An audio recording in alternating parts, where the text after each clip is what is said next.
தருமபுரி மாவட்டம் நல்லம்பள்ளி வட்டம் நல்லம்பள்ளி உள்வட்டம் மிட்டாரெட்டி அள்ளி கிராமத்தில் நடைபெற்ற மக்கள் தொடர்பு திட்ட முகாமில் மாவட்ட ஆட்சித்தலைவர் திருமதி கி சாந்தி ஈயாப்பா அவர்கள் 75 பயனாளிகளுக்கு ரூபாய் 1.26 கோடி மதிப்பீட்டில் பல்வேறு அரசு நலத்திட்ட உதவிகளை இன்று வழங்கினார்.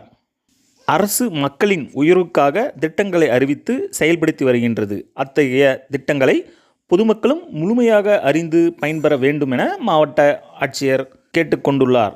இம்மக்கள் தொடர்பு திட்ட முகாமில் தருமபுரி சட்டமன்ற உறுப்பினர் திரு SP வெங்கடேஸ்வரன், கூடுதல் ஆட்சியர் வளர்ச்சி திரு கௌரவ்குமார் ஈயாப்பா, தருமபுரி வருவாய் கோட்டாட்சியர் திரு ரா காயத்ரி மற்றும் அனைத்து துறை மாவட்ட அளவிலான முதல்நிலை அலுவலர்கள் மற்றும் ஊழியர்கள் கலந்து கொண்டனர். வேண்டிய பராமரிப்பு இது என்னென்ன மானியம் கிடைக்கும் அதெல்லாம் எடுத்து சொன்னாங்களாமா. ரைட். அதே போல சமூக நலத்துறை சார்பா இப்ப நம்ம புதுமை பெண் அப்படிங்கிற ஒரு திட்டம், அதில் நம்முடைய பள்ளி மாணவிகள், அதனால இன்னைக்கு அந்த புதுமை அதே போல அந்த திட்டம் இப்பொழுது விரிவுபடுத்தப்பட்டு ஆண் குழந்தைகளுக்கும் தமிழ் புதல்வன் அப்படிங்கிற ஒரு திட்டம் விரைவில் தொடங்கப்பட இருக்கிறது. அதனால கட்டாயம் படிக்க வைக்கணும். மாசம் 1000 ரூபாய் கவர்மெண்டே கொடுக்குது, நீங்க ஒன்றும் செலவு பண்ண வேண்டியதில்லை. அதனால அந்த குழந்தைகளுக்கு, பெண் குழந்தைகளுக்கு அந்த கல்வியை முக்கியத்துவத்தை நீங்கள் அனைவரும் உணர வேண்டும் என கேட்டுக்கொள்கிறேன்.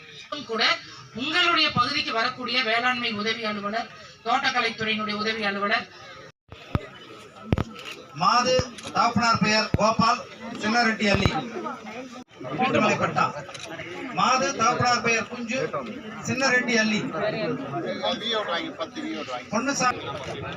வரிசை எண் 43, வரிசை எண் 43, 53 தக்காளி குடித்தட்டு. வேளாண்மை துறை சார்பாக குழு வங்கி கடன் பெற்றோர்கள், தாய்மார்கள் பெண் குழந்தைகளை கட்டாயம் கல்லூரி வரைக்கும் படிக்கிறத உறுதி செய்யுங்க.